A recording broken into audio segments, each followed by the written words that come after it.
உன்கிட்ட நான் என்ன சொன்னேன்? என்ன சொன்னேன்? இங்கிலீஷ்ல மட்டும் தான் பேசணும்னு சொன்னா இல்லையா? ஐயா அது வந்து சொன்னதுதான் கல்யாணம்.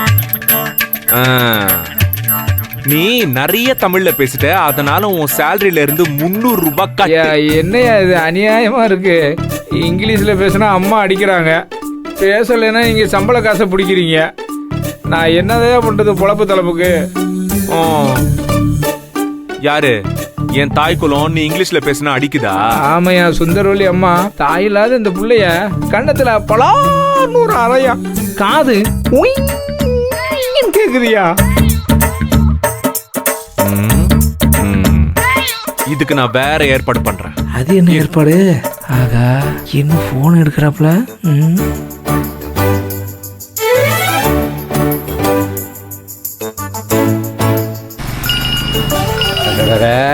வச்சுக்கிட்டே இருக்காங்களே.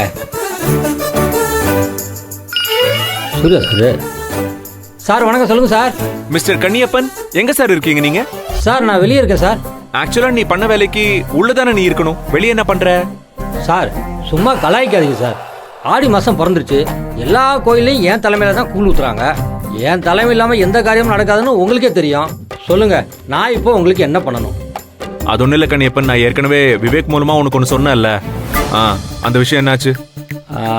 என்ன சொல்றீங்க சார்? எனக்கு ஒன்றும் புரியலையே. யோ, எனக்கு உடனே ஒரு இங்கிலீஷ் மாஸ்டர் வேணும்னு சொன்ன இல்லையா?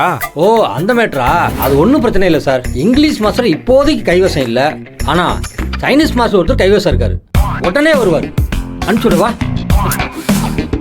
யோ மூளை இல்லாத கன்னியப்பா, நான் உன்னை கேட்கறது இங்கிலீஷ் கத்து கொடுக்கிற இங்கிலீஷ் மாஸ்டர். நீ என்னடா சைனீஸ் மாஸ்டர் பத்தி சொல்லிக்கிட்டு இருக்க? சார் கோவப்படாதீங்க சார். உங்களுக்கு என்ன இப்போ இங்கிலீஷ் மாஸ்டர் தானே வேணும்? நான் இப்போ நேராக வீட்டுக்கு தான் போயிட்டு இருக்கேன். மொத்த கான்டாக்ட் லிஸ்ட் தேடி எடுத்து சல்லடை போட்டு தேடி எடுத்து ஒரு இங்கிலீஷ் மாஸ்டர் கண்டுபிடிச்சு நான் சொல்றேன். சீக்கிரம் பண்ணாத. Okay sir. Okay sir.